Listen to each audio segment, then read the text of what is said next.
Assalamualaikum warahmatullahi wabarakatuh. Perkenalkan, kami dari kelompok 6 yang hari ini akan membahas mengenai karya tulis ilmiah untuk berbagai keperluan akademik. Sebelumnya, perkenalkan anggota kelompok kami terlebih dahulu. Saya Siti Khadijah dan rekan saya Khomsa Lu'lu Nafisa Putih, Bunga Ratu Olivia, Aisyah Primasuri, dan Devin Satrio Juliadi. Pertama-tama, mari kenali apa itu karya ilmiah. Karya ilmiah adalah karya tulis yang memaparkan hasil penelitian atau kajian ilmiah secara sistematis, objektif, dan didukung oleh data, teori, atau bukti empiris. Hakikat karya ilmiah.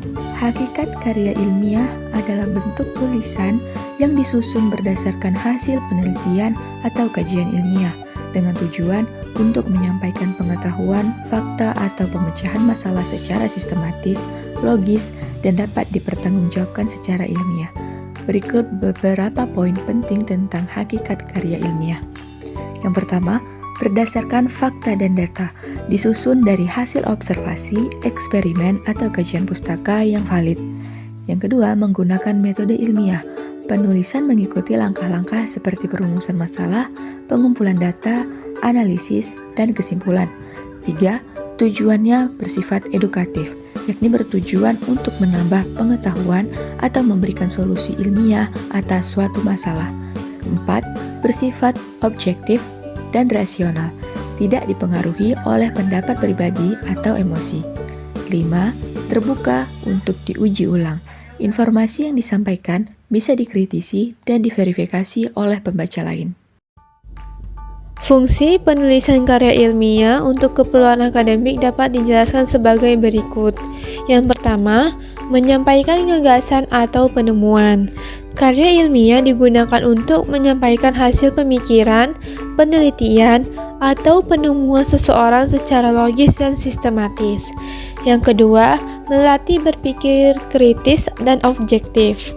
Penulisan karya ilmiah membantu penulis untuk belajar berpikir kritis berdasarkan fakta dan data, bukan sekedar pendapat pribadi. Yang ketiga, sarana diskusi ilmiah.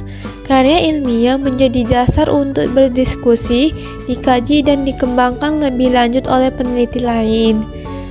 Yang terakhir, yang keempat, dokumentasi ilmiah. Hasil karya ilmiah menjadi arsip atau referensi yang bisa digunakan oleh orang lain di masa depan. Selanjutnya, tujuan penulisan karya ilmiah untuk keperluan akademik yang pertama, membuktikan pemahaman terhadap suatu topik. Menunjukkan bahwa penulis memahami dan mampu menganalisis suatu masalah berdasarkan teori dan data. Yang kedua, menyumbang ilmu pengetahuan. Karya ilmiah bertujuan untuk memberikan kontribusi terhadap perkembangan ilmu pengetahuan di bidang tertentu. Yang ketiga, memenuhi tugas akademik.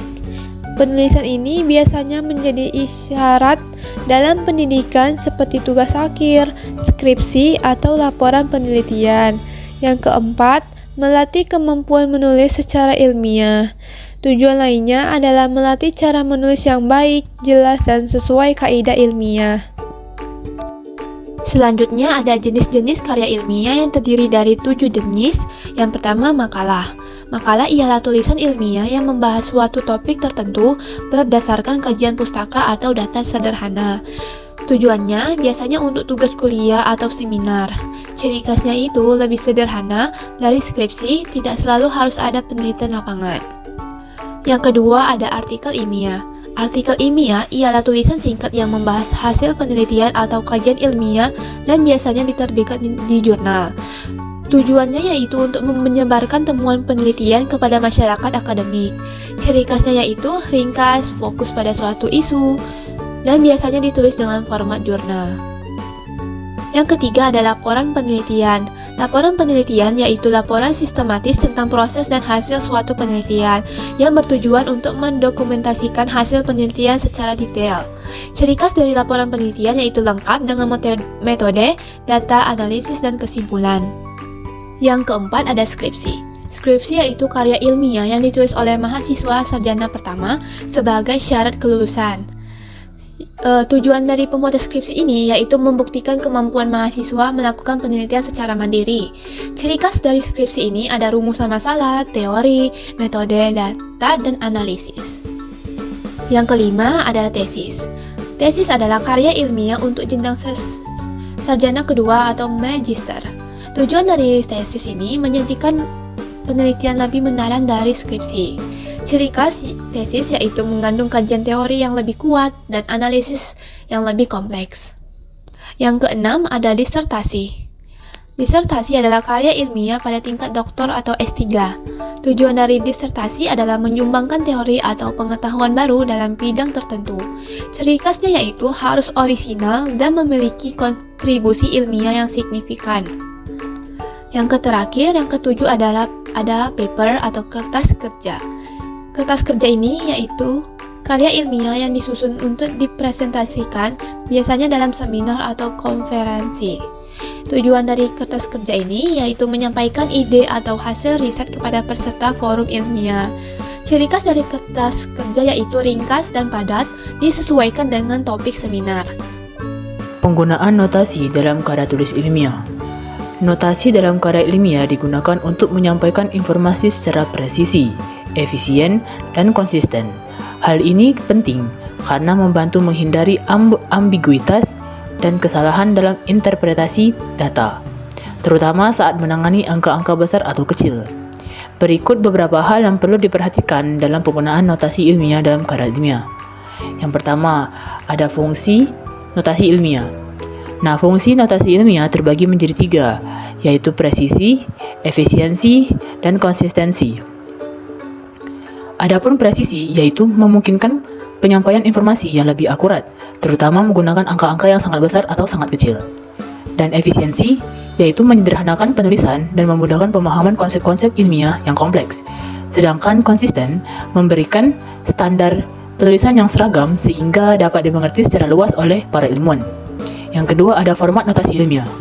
Notasi ilmiah mengikuti aturan tertentu untuk memastikan penyampaian informasi yang jelas dan konsisten. Adapun beberapa format umum dalam notasi ilmiah. Yang pertama yaitu penyajian simbol dan huruf. Simbol-simbol dan huruf dalam notasi ilmiah seringkali ditulis dengan gaya yang khusus. Misalnya, simbol matematika seperti sigma atau delta biasanya ditulis dalam huruf tegak, sedangkan variabel-variabel dalam teks biasa. Yang kedua, penomoran dan labeling. Dalam beberapa kasus, notasi ilmiah menggunakan penomoran atau labeling untuk mengidentifikasi elemen-elemen tertentu, seperti pada diagram, grafik, atau tabel. Lalu format lainnya terdiri atas satuan dan skala, referensi dan kutipan, dan struktur dan teratur. Yang ketiga, contoh penggunaan. Yang pertama yaitu angka besar. Di sini ada contoh, massa bumi sebesar 5,972,400,0000000 kg. Dapat ditulis dalam notasi ilmiah sebagai 5,9724 kali 10 pangkat 24 kg. Yang kedua, angka kecil. Berat atom oksigen sebesar 0,0000029 kg dapat ditulis dalam notasi ilmiah sebagai 2,9 kali 10 pangkat minus 26 kg. Keuntungan penggunaan notasi ilmiah. Yang pertama yaitu mempermudah pembacaan. Notasi ilmiah membantu pembaca untuk lebih mudah memahami dan membedakan angka-angka besar dan kecil. Yang kedua, mempercepat komunikasi. Menggunakan notasi ilmiah memungkinkan peneliti untuk menyampaikan informasi ilmiah dengan lebih cepat dan efisien. Yang ketiga, mencegah kesalahan. Dengan menggunakan notasi ilmiah, resiko terjadinya kesalahan dalam penulisan dan perhitungan dapat diminimalisir. Sistematika penulisan karya ilmiah. Secara sederhana, sistematika penulisan karya ilmiah adalah urutan atau susunan bagian-bagian yang harus ada dalam sebuah tulisan ilmiah. Tujuannya agar isi tulisan mudah dipahami, logis, dan mengikuti aturan penulisan yang baku. Contoh sistematika penulisan karya ilmiah. 1. Judul. Contoh, pengaruh sarapan terhadap konsentrasi belajar siswa kelas 5 SDN 1 Jakarta. 2. Abstrak. Ringkasan isi karya ilmiah, tujuan, metode, hasil, dan kesimpulan. Contoh, penelitian ini bertujuan untuk mengetahui pengaruh sarapan terhadap konsentrasi belajar. Metode yang digunakan adalah observasi dan wawancara. Hasilnya menunjukkan siswa yang sarapan lebih fokus saat belajar. 3. Pendahuluan. Berisi latar belakang, tujuan, dan manfaat penelitian. 4. Tinjauan pustaka. Berisi teori atau pendapat ahli yang mendukung penelitian. 5. Metode penelitian. Menjelaskan cara pengumpulan dan analisis data. 6. Hasil dan pembahasan. Menampilkan data yang ditemukan dan membahasnya. 7. Berisi kesimpulan dan saran. 8. Daftar pustaka. Berisi daftar buku atau sumber lain yang digunakan.